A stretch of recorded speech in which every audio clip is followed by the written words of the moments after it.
I wonder whether or not you have ever had a spiritual experience, the sort of feeling you get of peace or of calm when you feel that you have been touched by the presence of God. Apparently, these moments seem to be something that more people than we would expect have experienced, and are not just moments which so-called religious people have.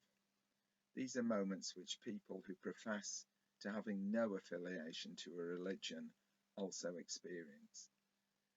They occur when people feel that they have been touched or been in the presence of something special, something which cannot be easily explained. Cathedrals and churches and other holy buildings are places in which you can find peace perhaps more easily than in most other places.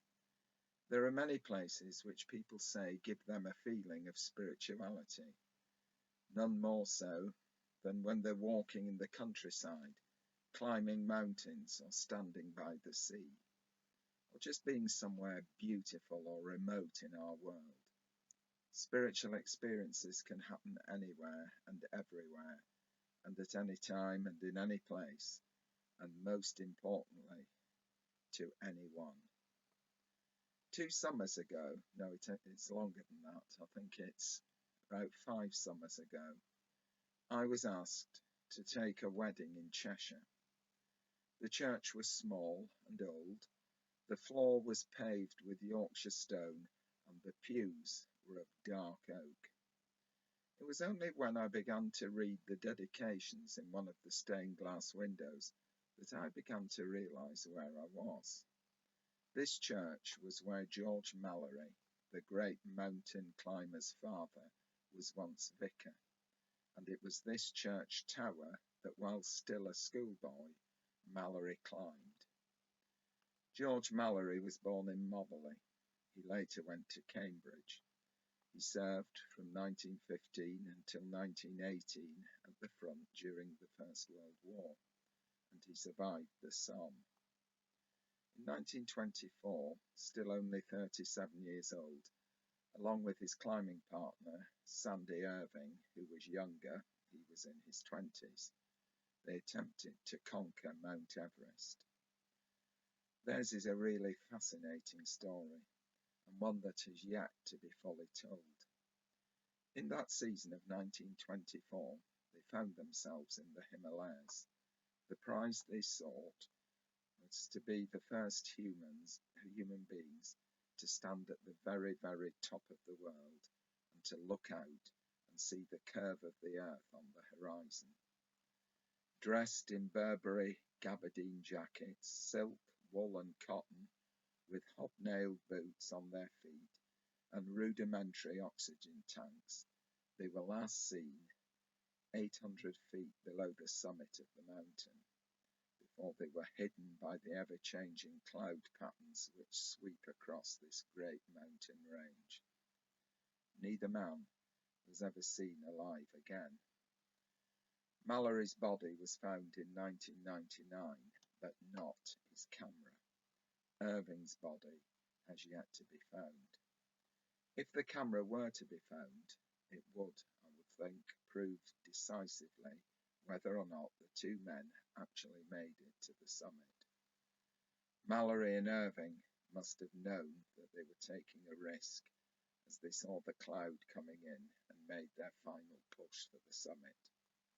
It's thought that Mallory had lost the fear of death, for he had seen so many friends and comrades lost in the mud and slaughter of Flanders' bloody fields, and because of that, Mallory felt some kind of guilt that he had survived when so many had not. His letters home to his wife, whom he adored, are really touching, and this guilt is touched upon in them. But he had a compulsion to climb. He famously replied when asked what it was that drove him to get to the top of the mountain, because it's there. I think Mallory's reply was true. There was the challenge, but I think there was something greater, even greater there. There was also the feeling of silence, of mystery, that also comes from standing somewhere remote and looking over the vastness of the world and walking into silence. I've never climbed a great mountain, but I have climbed a couple of small ones, and once, and only once, I've climbed a sheer rock face, roped and under supervision. I was terrified of doing it, but when I reached the top, I think I got an inkling of what a climber feels on reaching the summit of a mountain. This is a special moment, which is personal and strangely spiritual. The Gospel reading for today takes us to a remote mountain top. Perhaps this mountain is Mount Hermon in the Lebanon mountain range, and it's here that St. Peter, St. James and St. John become the witnesses to a strange and mystical event. We call it the Transfiguration, because in front of the disciples Jesus is changed. He becomes a glowing white, and a voice is heard above him, which declares him to be the Son of God. You can read this account in Mark chapter 9. Scholars have long argued over what happened on that snowy mountain top 2,000 years ago. And I suppose the truth is that we will never really ever know or understand what happened to Jesus and the disciples that day.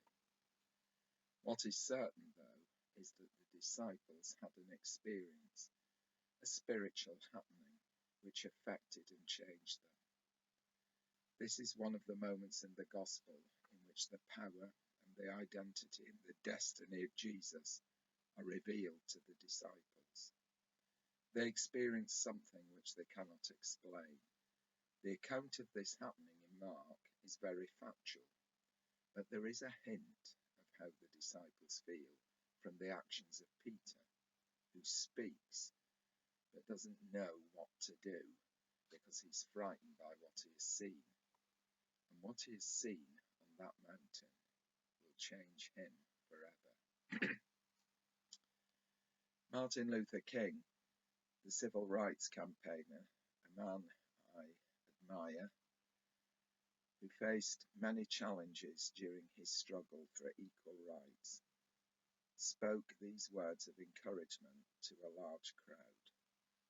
He said, "We have difficult days ahead, but it does not matter to me now, because I have been to the mountain top. I just want to do God's will, and He's allowed me to go up the mountain. And I have looked over and seen the promised land. So I am happy tonight. I am not fearing any man. Mine eyes have seen the glory of our God." The following day, Martin Luther King was killed by a sniper's bullet.